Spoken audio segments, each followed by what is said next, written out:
Okay, I think we'll get underway. Thank you for joining us at today's Aboriginal Lands Trust information session. It's great to have everyone here. My name's Adina Barros and I'm the manager of the PBC governance support team here at Yamatji Marlpa Aboriginal Corporation. And I work alongside an incredible team who support the PBCs across our regions with all things governance, capacity building and navigating the many responsibilities that come with native title. Before we get started, I'd like to just take a moment to acknowledge the traditional owners of the lands that we're all joining from today and pay my respects to elders past and present. I also want to recognise the continuing custodianship and connection to the lands, waters and community and extend my respects to all First Nations people we work with and who are joining us for today's session.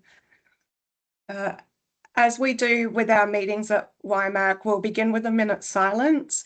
It's a time to pause, reflect and honour those who have come before us and the stories, knowledge and strength that continue to guide our work.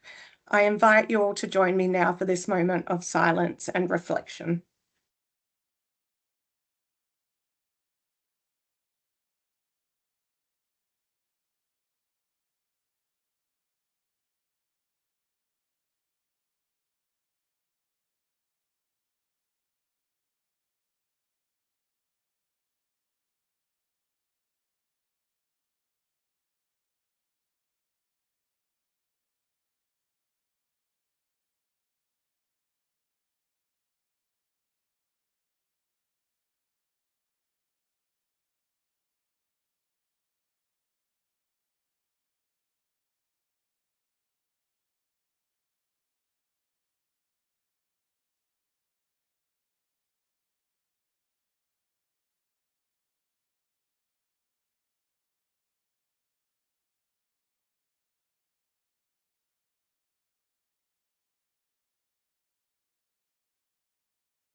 Thank you.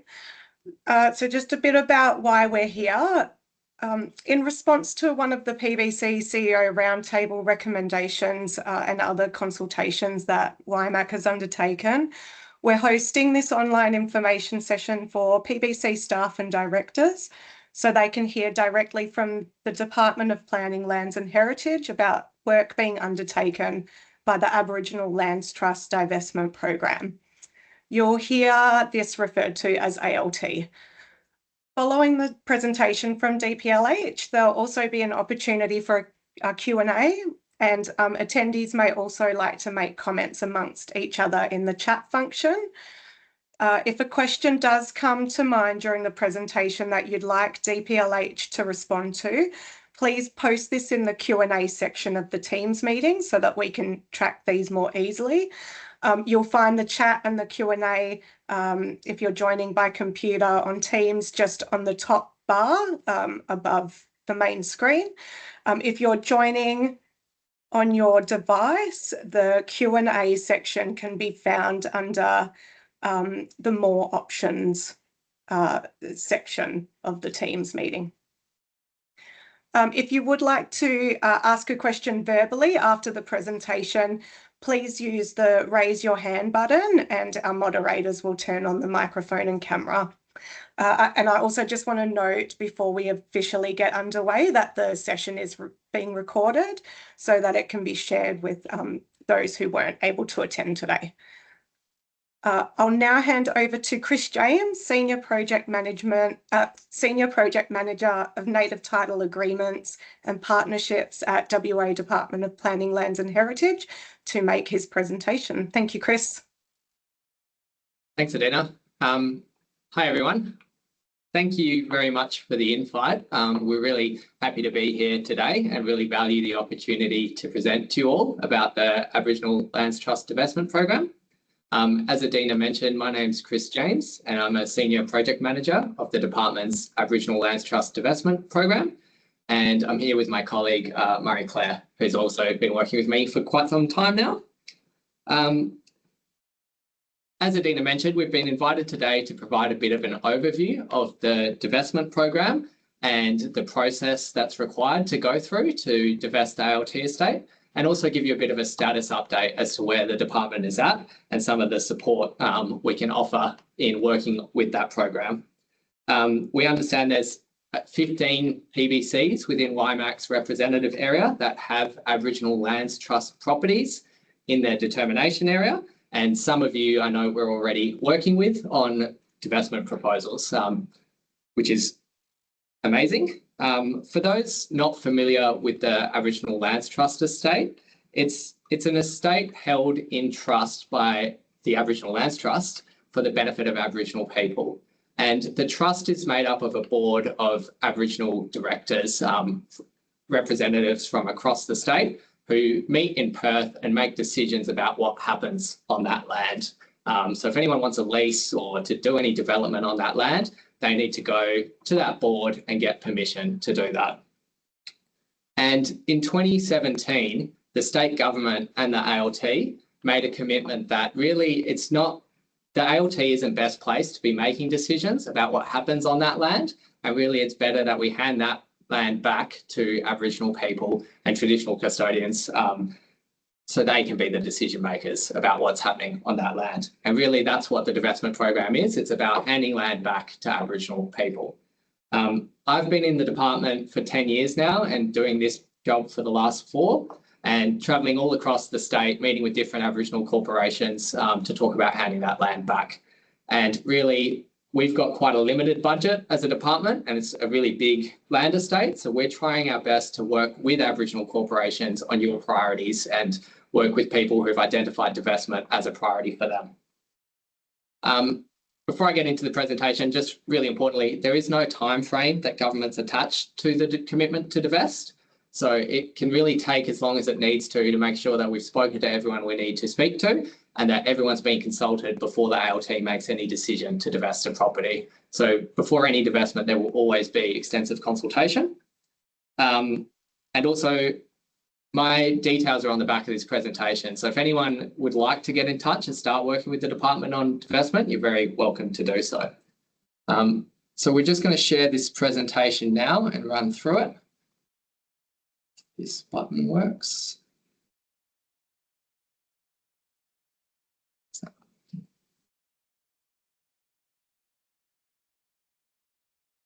Adina, I'm not sure if you need to maybe enable us to share a presentation, or if you've got the presentation there to share.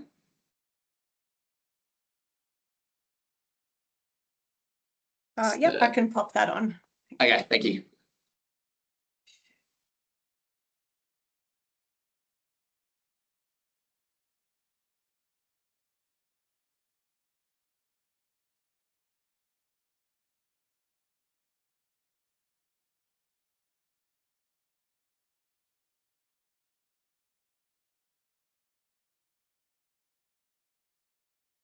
There we go. Hopefully you can all see my screen. Yeah, perfect. So if we just move to the next slide.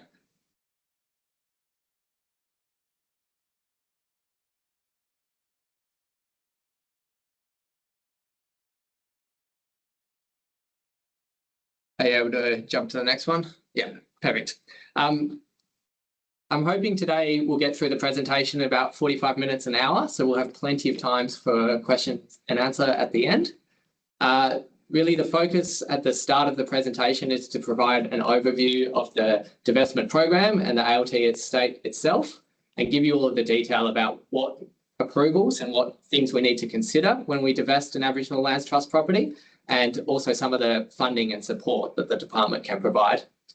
We'll also look at the Part 3 reserves under the Aboriginal Affairs Planning Authority Act and what they mean for divestment, and a bit of a discussion about all of the different options that are available to Aboriginal corporations for divestment and what rights and responsibilities come with land once it's divested.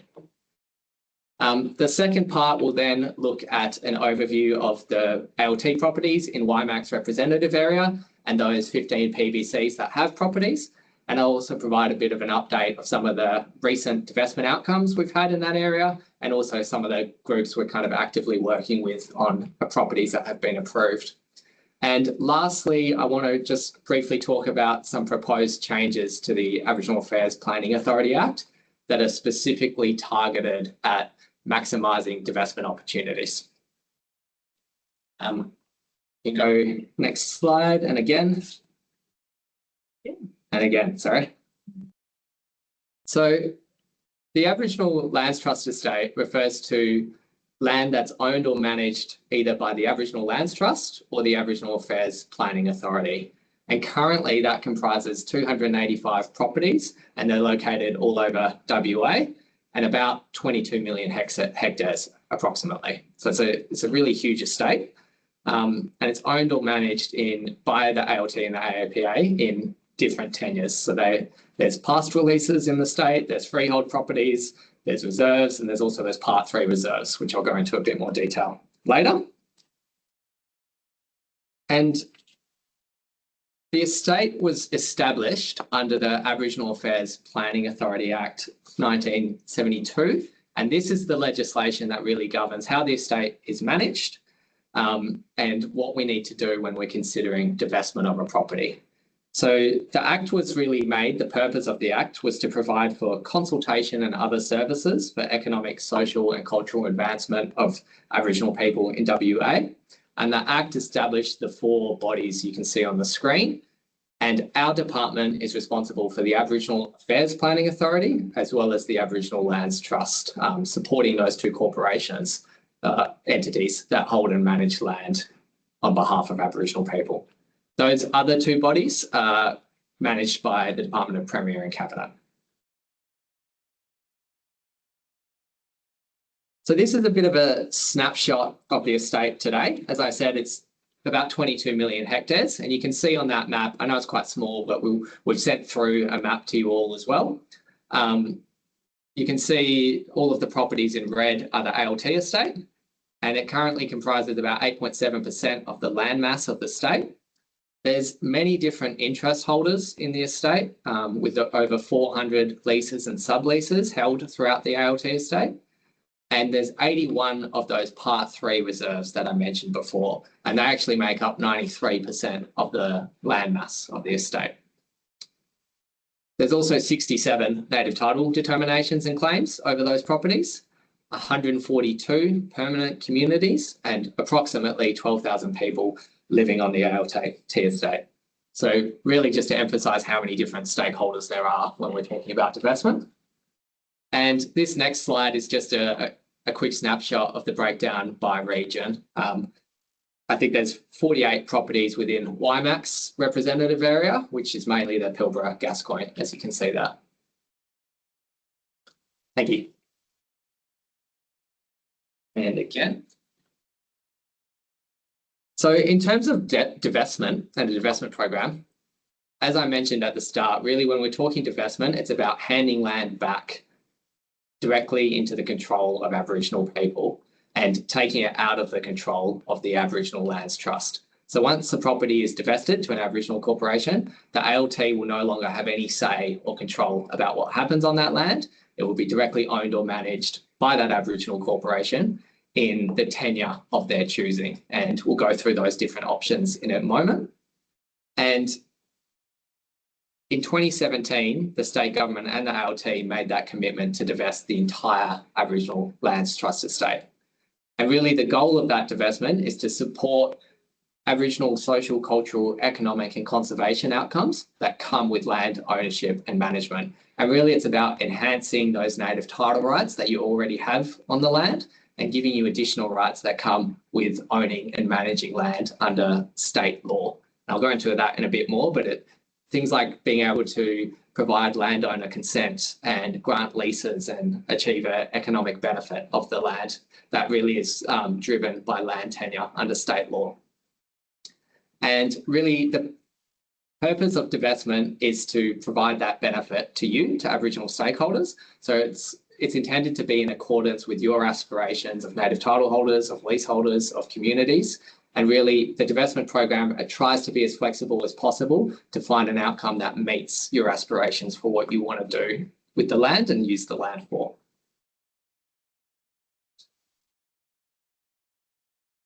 That's fine. So the department has funding to support this program. And really the principle is that divestment should be at no cost to Aboriginal corporations and proposed investees working with divestment. So as part of our program, we can fund site investigations and environmental investigations on those properties and make sure to clean up the land and remediate any hazards or contamination before we hand over the land. So we're not handing over land that has existing liabilities or hazards. We can also fund boundary surveys if there are ways that you want to draw up different lots and subdivide a property, or have different tenure. Sorry, just saw that message pop up about the breakdowns of ALT properties in RNTBC areas. Yes, we definitely have that. That's coming up in part 2 of the presentation. So we'll go through all of that. We also have funding to prepare all of the legal documents and also for you to receive your own independent legal advice of those documents and to pay any state costs that arise when we hand back land. So if there's transfer duty or lodgement costs at Landgate, we can pay all of that. There's also some funding for mediation and facilitation where we need to meet with different groups and talk about workshop different divestment options. And also things like fire breaks, weed and feral animal control. And this next slide is pretty exciting. It's actually new funding we've had just recently. So based on feedback we'd had from implementing the divestment program over the last 4 or 5 years, a lot of corporations were saying to the department that there needs to be more support to both engage with the divestment program, to build capacity to manage land, especially when we're talking about these large areas, and also some support after divestment. So it's not just government handing the land back and then kind of walking away and you're on your own. So we've been able to obtain some Aboriginal stakeholder capacity building funding and provide additional funding to those groups working with us on divestment. And that includes things like paying for all of your participation at divestment meetings. If you want to meet with the department and workshop it as a board, we can fund that process. Funding all of your independent legal advice, so you can review those tenure documents and any other Indigenous land use agreements that might be required. Also funding to cover the costs of any ILUA authorisation meetings that are required in order to divest the land.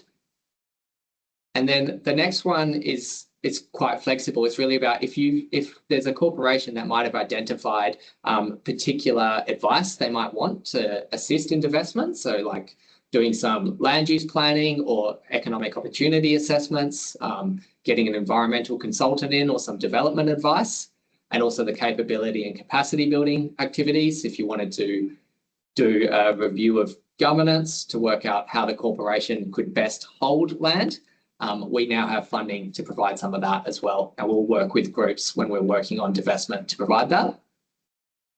And lastly, we have some funding, a fixed amount that's available per year over a 5-year period to provide transitional support to Aboriginal stakeholders taking on land, so that if there are any costs that are arising in those early years of holding the land, you've got some funding there to manage that.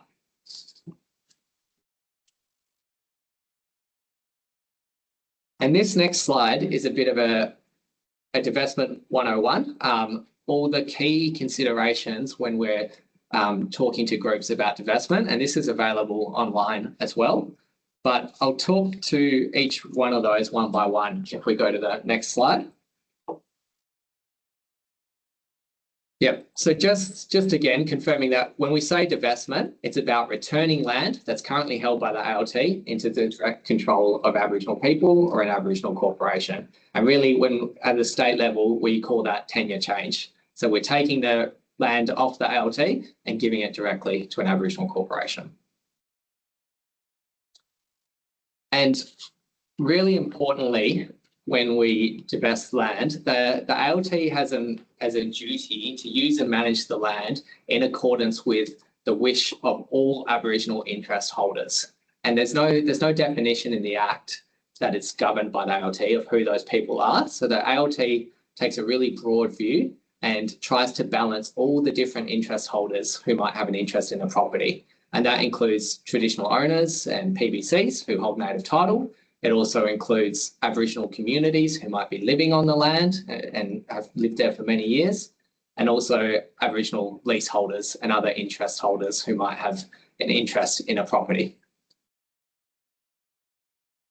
And that means that before the Aboriginal Lands Trust can make a decision to divest the land, they need to know what all of those different Aboriginal stakeholders think about a divestment proposal and make sure that they're supportive of the proposed divestment. So a large part of our job is to communicate with Aboriginal stakeholders, and when we've got a divestment proposal, make sure we've had enough opportunity, held workshops and really engaged comprehensively so that we understand that there is support for a divestment proposal. As I mentioned before, we have some funding to undertake site investigations and cleanups. Because the ALT estate, it's been there for many years, and the Aboriginal Lands Trust hasn't ever had really sufficient funding to undertake the necessary inspections and cleanups and work on that big an estate. So it's really important that when the state hands back land and the ALT divests land, it doesn't want to hand back land that's going to be a liability or have hazards or rubbish that you would then become responsible for. So we need to make sure that we undertake environmental investigations and identify any hazards or contamination and remediate that before we hand the land back.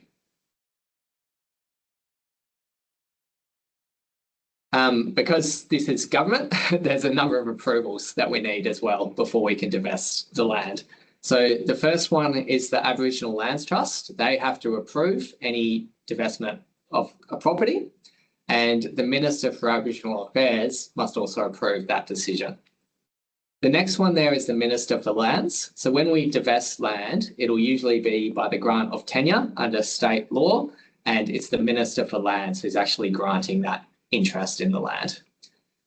The last two are government approvals that we need whenever we do tenure change. So we need to talk to the Minister for Mines and Petroleum and the local government as well and seek their comments on any divestment proposal.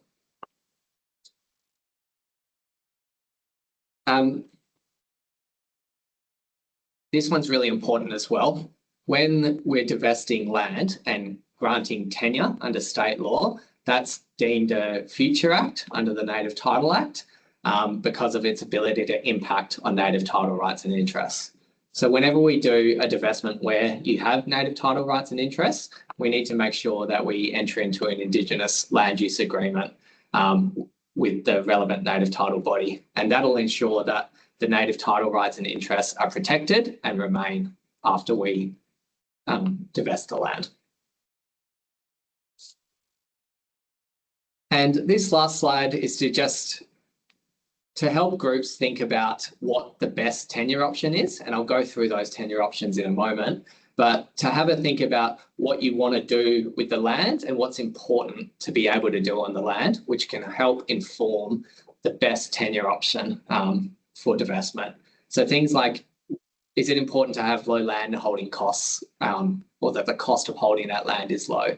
Is it important to protect cultural heritage or environment? Do you know what you want to do with the land? Is there anything specific? Is it important to be able to grant leases and have business and development or attract funding and investment? And also, how long do you want to hold the land? Should it be forever? All of these things will really help inform what the best tenure option is for divestment. And in terms of what we ask groups to do when they're requesting divestment, really it's open to any corporation to write to the state and request to start considering divestment. And we ask that you provide any ideas you have or any aspirations you have for divestment and what you want to do, and also confirm that you've got the governance money and are ready to own and manage the land, noting also that we have funding support to help you with that.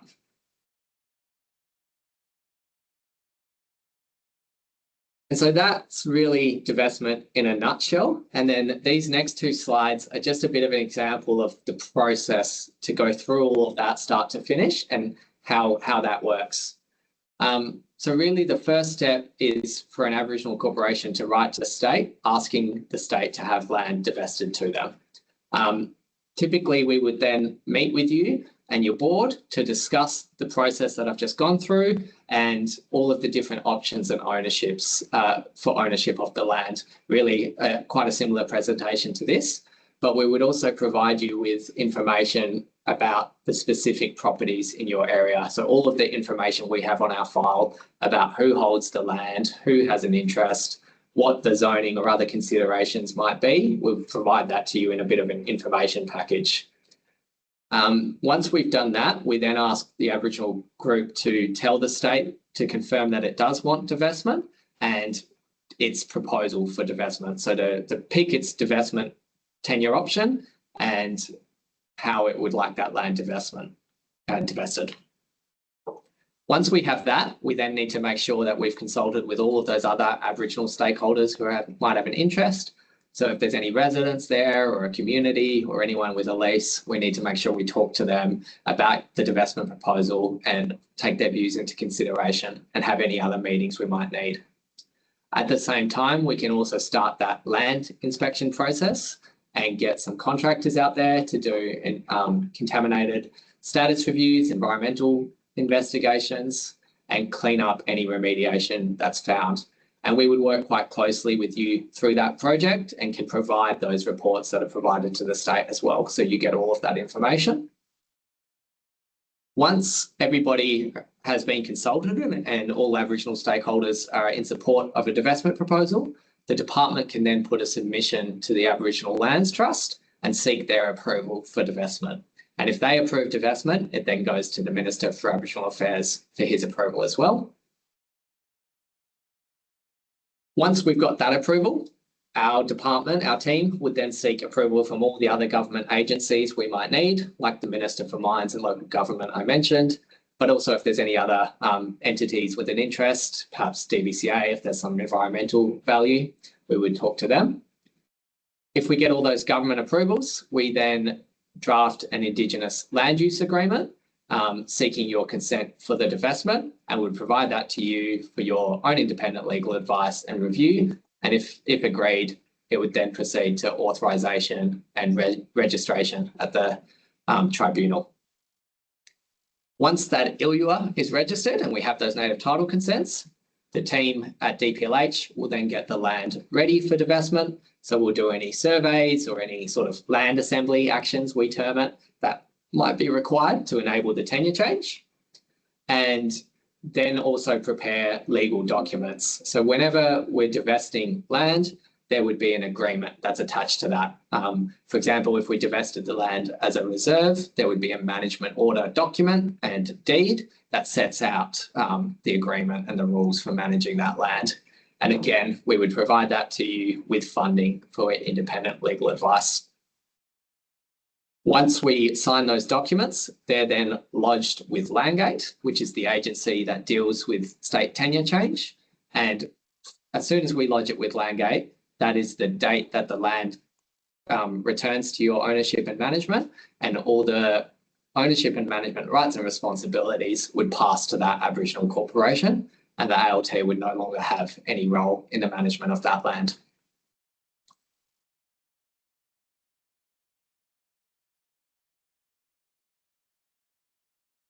And just lastly, to sort of summarise in regards to that process, this is a list of the different approvals we need to be able to divest a property. So the first one there is native title holders or claimants. If the land has native title rights and interest on it, the ALT must ask native title holders and claimants what they think, and we need to do that Indigenous land use agreement.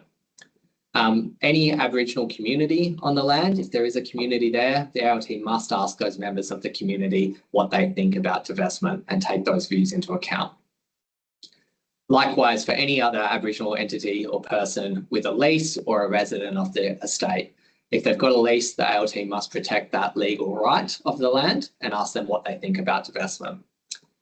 And then we've got the Aboriginal Lands Trust approving the divestment, the Minister for Aboriginal Affairs approving the divestment, as well as the Minister for Lands approving the grant of tenure.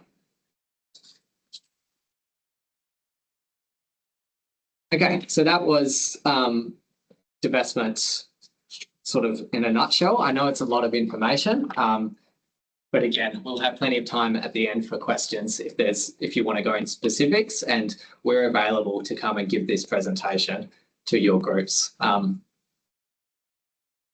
If there's a community on the land, it would involve consultation with the community, just in the question online. So this next bit, I just wanted to speak about what Part 3 reserves are under the Act, because they're a really special kind of tenure that doesn't exist outside of the Aboriginal Lands Trust estate, and they've got some interesting implications for divestment. And they're also one of the big reasons we proposed that amendments to the Aboriginal Affairs Planning Authority Act, which I'll speak to a bit later. But reserves, when we talk about Part 3 reserves, they're a special category of Aboriginal Lands Trust reserve that are proclaimed to have special significance for Aboriginal people under Part 3 of the Act. And we can show individually what those properties are a bit later. But really, when they're proclaimed under that section, they get special protections, which are shown on this slide. And that includes that non-Aboriginal people who want to enter the land have to have a permit before they enter the land. And if they don't have a permit, they commit an offence and can be prosecuted. Also, if government wanted to change the boundary or cancel a Part 3 reserve, it's really hard to do that because you need the approval of both houses of Parliament to do any change to the tenure. So it gives it a really strong protection. Also, these Part 3 reserves are treated specially under the Mining Act and require that before the Minister for Mines grants a mining company permission to explore or mine on land, he must first consult with the Minister for Aboriginal Affairs, who must consult with the Aboriginal Lands Trust, who must consult with the Aboriginal people on the ground. So it gives it that really high protection. And the Aboriginal Affairs Planning Authority also has to agree to any grant of interest on that land, except for mining, which is treated separately. So when we've been talking to groups about, the other really key thing for divestment is that under the legislation as it is currently, Part 3 reserves can only be managed by the Aboriginal Lands Trust and the Minister for Aboriginal Affairs as the Aboriginal Affairs Planning Authority, which means that if we want to divest land to corporations and to Aboriginal people, we would have to cancel all of these protections. And when we've been talking to Aboriginal corporations about divestment, they've told us that some of them in particular really rely on these protections because they help regulate access and activities in and around the community. They can also be used to safeguard privacy of communities. And I believe a lot of communities use these protections during COVID to require people to have, negative rat tests before entering a community. Groups have also said that they provide a really strong negotiation position with mining companies because mining companies have to come and talk to you to get that permit to enter the land before they can even get that consent to mine. So it's a really high, strong protection for mining. And people have also told us that it's quite a useful protection for managing heritage sites of significance as well, because you can know who's coming in because they've got that permit. So because we would have to cancel these protections to enable divestment, a lot of groups have said we would rather just keep the protections and not progress to divestment. So it's something government really wants to address. And I'll talk a bit later when we go through the amendments to the Act about how we're planning to address that.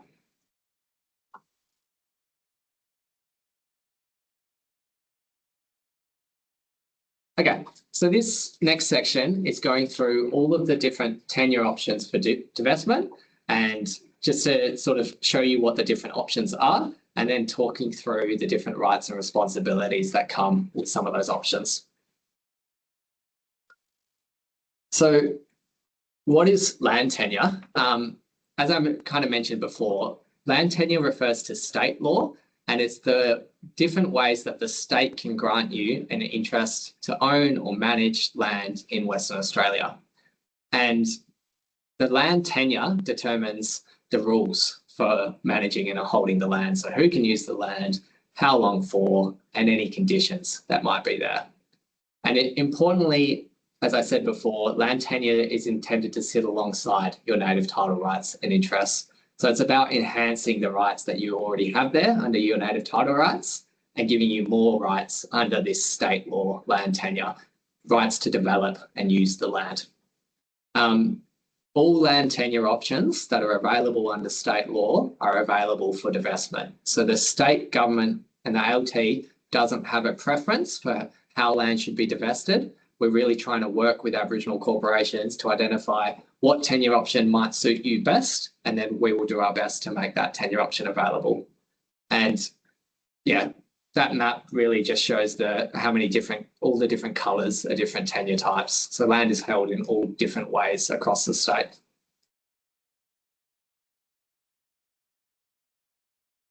So we'll go through each of these options, but this slide is a high-level overview of the different tenure options available under state law.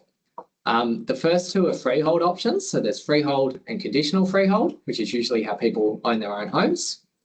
And then there's two lease options after that. One is a lease specifically to advance interests of Aboriginal people, and one is a general lease for other purposes. And the last option there is a managed reserve. So much like most of the properties in the ALT estate currently, it's a reserve with a management order to the ALT. This would be a reserve with a management order to Aboriginal corporation or entity. So if we go through each of those one by one.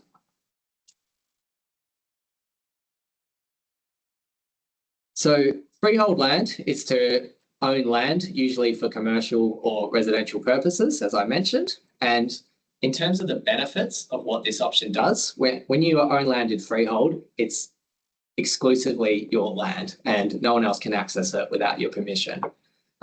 It takes it out of the Crown Land estate, and it can be sold or developed or mortgaged, and can also be leased or licensed. And it's treated as private land under the Mining Act, which means there's a high level of consultation required for any mining and also compensation required for any mining. In terms of the limitations and some of the downsides with freehold, typically they're more likely to attract higher costs to hold that land, particularly if it's a really large area. And the Shire is more likely to try and charge rates for that land as well. It is possible to get a charitable exemption from the Shire, but typically they're more willing to give those for other tenures. And the other limitation is that, unlike the other tenure options, native title is usually extinguished. In some cases for divestment, we've been able to seek the Minister for Land's approval to preserve native title when we're granting freehold, but that also comes with conditions if you want to pursue that option, and we need the Minister for Land's support for that. The second freehold option is conditional freehold. Very similar to freehold, and as the name would suggest, it comes with a few conditions. So just like freehold, it gives you the exclusive right to control access, but because of the conditional freehold, it must be granted for a specific purpose. But that purpose in a divestment context, we can make that purpose really broad. So it could be for the social, cultural and economic benefit of your specific group or native title holders. So it can really allow a broad range of uses. Just like freehold, you can mortgage the land, lease the land and develop the land. In some cases, the minister's consent is required to do that, but that consent is really a procedural process. It is not kind of oversight. It's more just checking the minimum considerations have been covered. Just like freehold, it's treated as private land under the Mining Act. In terms of the limitations, it must be used for that stated purpose, but as I said, it can be really broad, and it can't be sold without the minister's approval. And a lot of the groups we've spoken to have actually seen that requirement that you can't sell conditional freehold to be quite a benefit, because it means that, you know, the land's always going to be held by that corporation and will never be sold out of your estate. So that could be a good thing, maybe. And unlike freehold, we don't have that special requirement for native title. So we can definitely preserve native title on this one. So the next tenure option is called a Section 83 lease, and it's a lease specifically to advance the interests of Aboriginal people. And the benefits of this is that the lease, just like freehold, can grant you the right to control access. And in this case, the leases may be able to be granted in perpetuity or forever. They would be held in trust for the benefit of Aboriginal people by your corporation. And in the divestment context, there would be no rental that would need to be paid. And just like freehold, you'd be able to mortgage the land, sublease the land, and license the land. In terms of the limitation, it has to be held on trust for Aboriginal people and used to advance the interests of Aboriginal people. So that purpose would have to be specific. And it's also treated as Crown land under the Mining Act, not private land like the freehold options.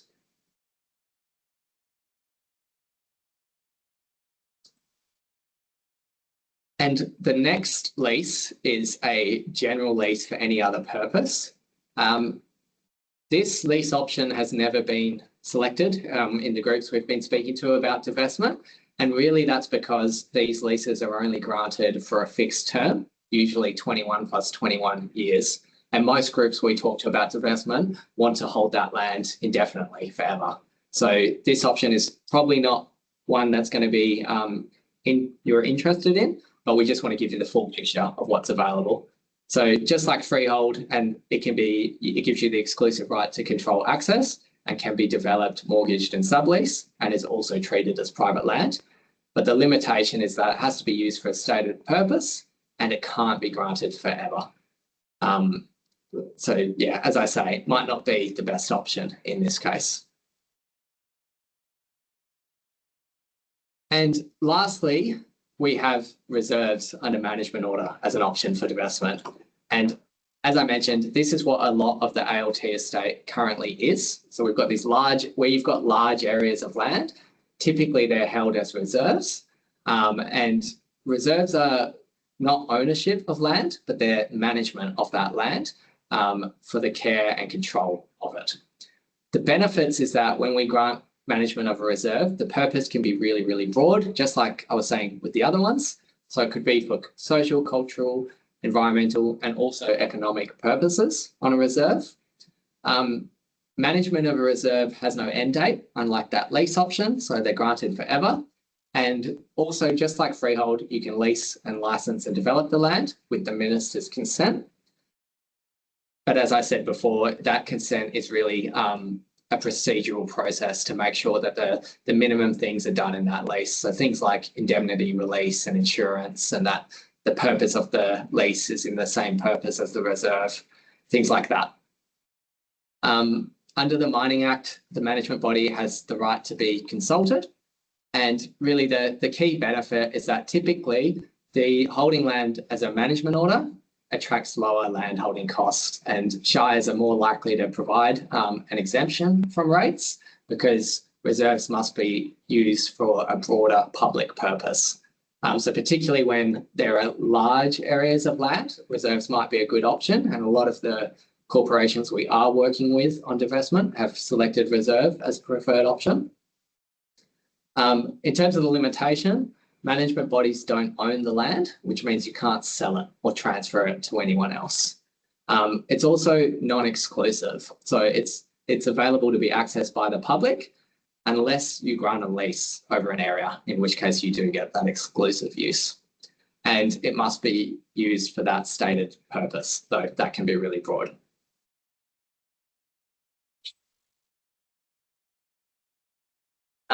These last two refer to sort of conservation estate outcomes, and they also apply to managed reserves. So if we were to create a reserve, what you might want to do, particularly if it's over a large area that has conservation value, is to seek a joint vesting under the Conservation and Land Management Act, with the Department of Biodiversity, Conservation and Attractions. It's kind of an additional step on the reserve creation process, but some of the groups we've spoken to are quite interested in it because there's a few benefits that come with it. The first one is that you get the parts of the CALM that relate to rules and punishments for people accessing the land apply to conservation estate. So you have a bit of control and sort of ranger use of the land. You're also able to have joint recognition on title. So it would be a joint vesting with DBCA and the group. So it's still divestment. And depending on the different classifications of conservation reserve, you might have protections against mining as well. And really it's that access to the ranger program that DBCA have as well, and being able to co-manage an area might be appealing to some groups. The limitations is that you can't solely manage land if you want it under the CALM Act. It must be jointly done with the Conservation Commission and the Native Title Corporation. And the last one is just a joint management agreement under the CALM Act. So this isn't a joint vesting. This is sole vesting with the native title body, but jointly managed with DBCA. This can be applied to any tenure, but it needs the Department of Biodiversity, Conservation and Attractions agreement. But it has the benefit of applying those rules and punishments and money to the conservation estate as well. So those last two options are really just to flag that if that is something you're interested in, we could bring DBCA into the conversation and have those discussions with them.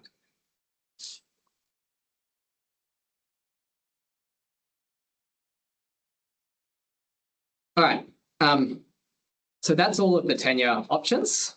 This slide here just provides a bit of an example of the rights that come with managing land. They vary a bit depending on which tenure option you choose, but generally you would have the right to care, control and manage the land, to use that land for either cultural purposes, conservation purposes, commercial purposes and tourism. So really broad range of uses with all of those tenure options. You have the right to grant people leases or subleases and license the land and get an income from that. You have the right to be consulted about any mining tenements that might be applied for over the land, the right to live and camp on the land, the right to develop that land and run businesses on the land as well. So broadly, those are the types of rights that you get as a landowner manager.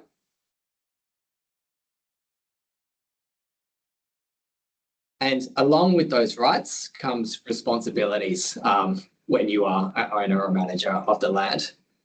And many of these you might already be doing under your native title rights and interests. So completely acknowledge that you may already be responsible for these things. But things like looking after country, ensuring the land is used for the benefit of Aboriginal people, following any rules about camping and living on the land, controlling feral animals and weeds and managing bushfire plans. In some rare cases, there might be a requirement to construct boundary fencing that usually only applies to pastoral leases. Keeping the land free from any new rubbish or contamination.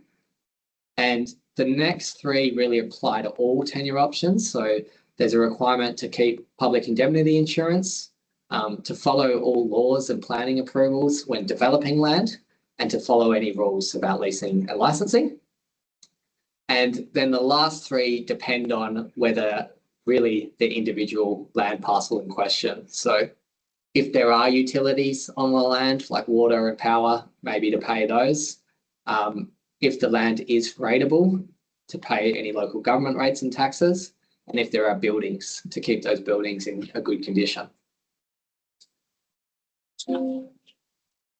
Okay, so that is the hard part, the overview of the divestment program. And now this second section is to look at the specific ALT properties within YMAC's representative area. This is really a high level overview, but if you'd like to get more detail from us about the specific properties in your determination area, please reach out to us and we're very happy to provide all of the information that we have on hand. So this is a map of the ALT properties in YMAC's area, and hopefully that map's been sent to you. I know it's quite small on the screen, but we can send it after. So you should be able to look at the map and work out which properties are in which determination area. So of the 35 PBCs in YMAC's area, we understand that 15 of those have Aboriginal Lands Trust properties in their determination area. And there's a total of 48 properties within those determination areas, covering roughly 830,000 hectares. And 20 of those properties are proclaimed under Part 3 and have those special protections that I mentioned. So this is a bit of a snapshot of all of the different properties in the different determination areas, which I can run through quickly. So in the Yamatji Nation Indigenous Land Use Agreement, there's 8 properties and 4 of those are Part 3, about 5,000 hectares. In the Madu determination area, there's 1 property, which is about 48,000 hectares, and that's Part 3. The Jitty Jitty PBC, there's 1 property, and that's about 4 hectares. The Garriara determination, there's about 6 properties there, over 469,000 hectares, with 1 of those being Part 3. The Neapali determination area, there's 3 properties with about 200,000 hectares of land and 1 Part 3. Nalama Yinjibandi have 8 properties, over 360 hectares, with 5 of those being proclaimed under Part 3, so quite a lot there. Yamal Aboriginal Corporation, there's 4 properties in their determination area with 2 Part 3. And also within the Yamal Paliku determination area, there's another 3. Yangamata has a single property, which is under Part 3. The Paliku Aboriginal Corporation has 1 property or portion of a larger property. Where there are portions, we tend to work with both native title holders separately and can divest the portion that's in your determination area. So there's nothing preventing us working on that particular portion. Wadjuri Yamatji, there's 5 properties, over 70,000 hectares. Parta Aboriginal Corporation, there's 2 properties. Yinjibandi has 1, Ingada have 5, and Yugunganya have 7. So that's the list of those 15 PBCs that I mentioned there that have Aboriginal Lands Trust properties in their determination area. And then we thought we'd just give a bit of an overview of some of the divestment outcomes that we've had within the YMAC representative area. So the properties in the Badima people determination area were divested a couple of years ago. That included a reserve that was divested under a management order to Kooinda Incorporated, the social, cultural and economic development of Badima people. We also had 2 reserves, Mount Magnet and Wannar, in the Mount Magnet town site that were divested as reserves jointly to Badima Barna Bandi Aboriginal Corporation and the Badima Land Aboriginal Corporation. And again, for that same purpose. More recently, last year in August, Wallaganya Pastoral Lease was divested to Kalka-Neapali Aboriginal Corporation, which is one of the few pastoral leases we've had divested from the ALT estate. And back in 2018, Jacawarra Reserve was divested as a reserve under management order to Garriara Land Aboriginal Corporation. As well as those actual outcomes, there's a lot of groups that we're working with that are in various stages of the divestment program. The ones on this slide have had divestment approved and we're progressing towards transferring that land. So there are 8 properties within the Yamatji Nation ILUA that have been approved for divestment under that ILUA. And our department is working with those land holding bodies to transfer those 8 properties in line with their aspirations and timeframes, along with all of the other land that's committed in that ILUA. We're also working closely with Yangamata to divest that 1 reserve, the Willal Reserve. That's been approved and we're at the stage of negotiating an Indigenous land use agreement with them. And there's also 2 properties in the Ingada determination area that have been approved to divestment to a specific family group who has historical connections with that land. and we're working with them as well to transfer those properties in freehold, hopefully. In addition to those that have been approved, we also commenced discussions with many of you, as I've said, and are working with you all on your timeframes and aspirations. If there are any corporations that we haven't spoken to yet and you would like to get in touch, you're very welcome to do so, and we'll do our best to work in line with your priorities. Okay, so this is the last section that I wanted to talk about, last two slides, and then we'll open it up for questions. So in 2022, in response to a lot of the feedback we were getting from Aboriginal corporations about the divestment program, the government approved proposed changes to the Aboriginal Affairs Planning Authority Act, specifically targeted at removing some of the barriers to divestment and making divestment easier. So this is currently in progress, and I just wanted to give you a bit of an overview of what's proposed, noting that there will be another round of consultation on this. We did do a first round of consultation in July of 2022, which some of you might have participated in, and there will definitely be another round once we get to that stage.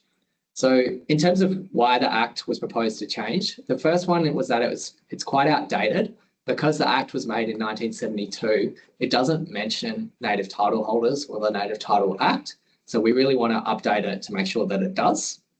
The Aboriginal Lands Trust duty to consult is quite uncertain, and there's no real process for exactly who has to be spoken to. As I mentioned when I was talking about those Part 3 reserve protections, because they can't be managed by a corporation, that means we have to cancel them to divest the land. And then fourthly, even if there is a group that says, we don't need those Part 3 protections, we'd rather have the land in freehold, for example, there's a lot of red tape in the Act that makes it really, really hard for us to divest that land in a different tenure, and it can take a really long time.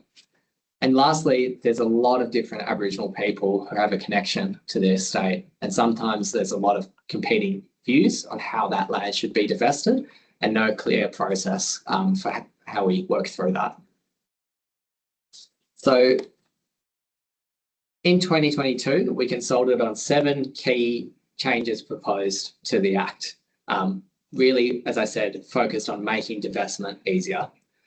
The first change was to change the purpose of the Act and to specifically say that the purpose is to enable divestment and that there's a duty in the Act to try and achieve divestment, and really put that up front, that we want to hand the land back. The second key change was to update language used to refer to Aboriginal people because it uses an outdated definition. So we just want to bring it in line with other legislation. The third one is to clarify what the Aboriginal Lands Trust must do when it consults. And as I said, make sure native title holders are right up front there and need to be consulted with on any proposed divestment. In respect of the Part 3 reserves, as I mentioned, they make up 93% of the landmass. And if we want to divest them, we have to cancel those protections, which might not be good. So what we want to do is make it possible for Part 3 reserves to be held by an Aboriginal corporation. So basically creating another tenure option for divestment, where you would have a Part 3 reserve vested in your Aboriginal corporation and then keep all of those protections that already exist. So keep the requirement for a permit for non-Aboriginal people, and provide the ability for the minister to delegate that permit power to yourself as an Aboriginal corporation, and keep all of those other protections about Part 3 reserves. The fifth one is if a group says, yes, we want divestment of a Part 3 reserve, but in another tenure, we want to streamline that process. So we don't need to go through this extensive 2-year parliament process if we're cancelling the Part 3 reserve for the purpose of divesting it to an Aboriginal corporation. But importantly, we would still need all of those approvals to do that. So approval from all the Aboriginal stakeholders, as well as the ALT and the Minister. The Sixth Amendment is very similar. It's if a group says, we've got a Part 3 reserve, but perhaps there's this power station that should be better managed by Horizon Power, or we want Water Corporation to manage the water treatment facility so it's responsible. there's an ability to change the boundaries of a Part 3 reserve so they don't overlap those utilities or roads or power, so that those agencies can be responsible for it and we can make sure that they're managing that appropriately. And the last amendment proposed was if the ALT's duty is to hand all of this land back, we need to have a process to get rid of the ALT once it's done its job and handed all that land back. And so really importantly, what those amendments won't impact is they're not going to impact any existing rights. So anyone who's got a lease on their estate, any residents, any native title holders and existing permit holders will be unaffected by those amendments. And the amendments won't change the Aboriginal Lands Trust's duty to consult with all of those Aboriginal stakeholders before any divestment and the obligation of the Minister to approve any decision of the ALT.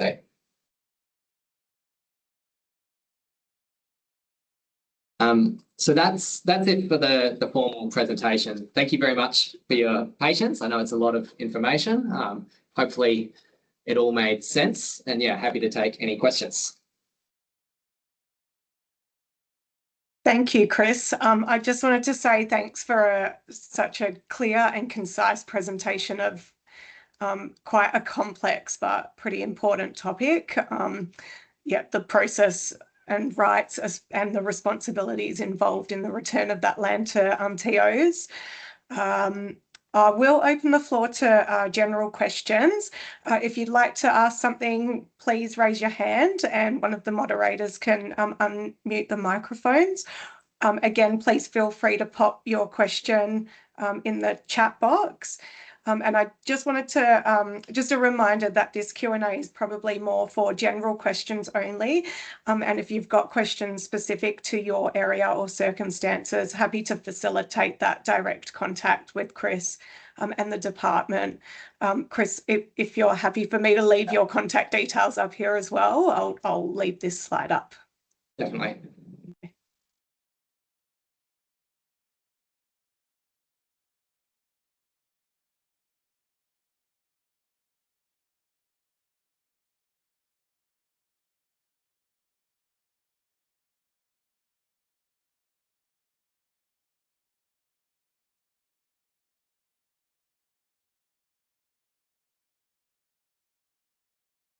All right. Looks like there's no questions coming through. So we might, are you happy to wrap it up there? Yeah, Patricia might we've have just one. got one come through. Thank you. All right, thanks.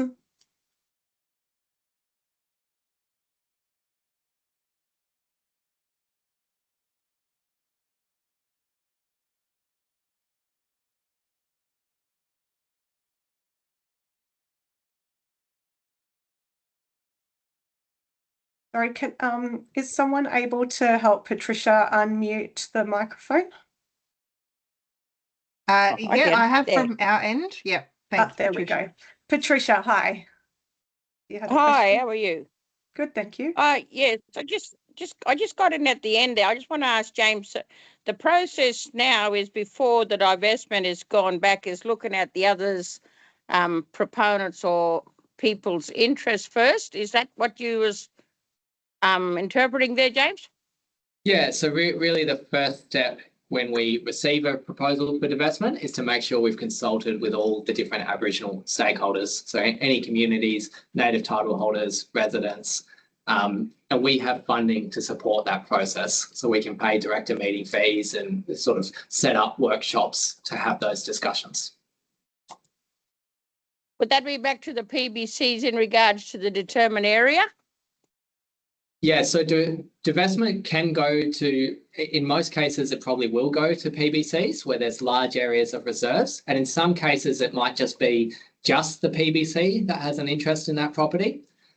Where there's a community, that's a discussion we need to have with the community. And it could be that in some cases, the PBC might be best placed to manage the land and want to hold the land. And in other cases, a PBC might want the community corporation to be responsible for managing that community. So it's part of that discussion. Yeah.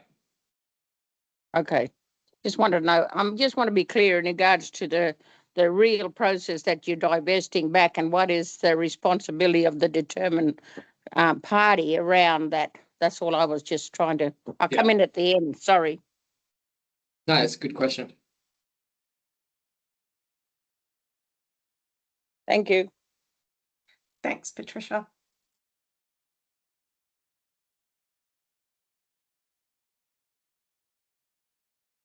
All right, if there's no further questions, I'll like to thank you again, Chris. Sorry, Eddie, Becky's just asked if you can pop Chris's contact details back up. Yep, sure can. Okay, thank you. Sorry, I thought I was sharing. Let's try again.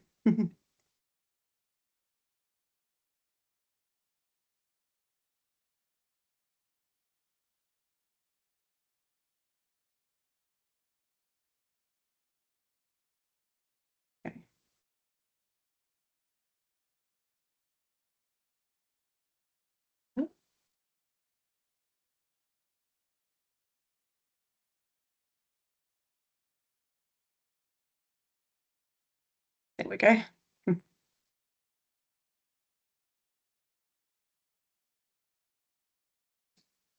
think I need to get that photo updated.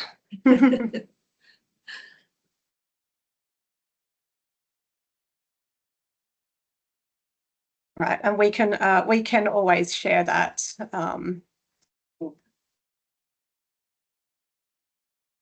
Further share those contact details to all the participants as well. So thank you again, Chris, for such a valuable and informative session, and thanks to everyone who joined us today. If any questions do come up afterwards, especially those more specific to your own areas, please feel free to get in touch, and again, happy to facilitate further contact with Chris and the department. Yeah, thanks again for having us.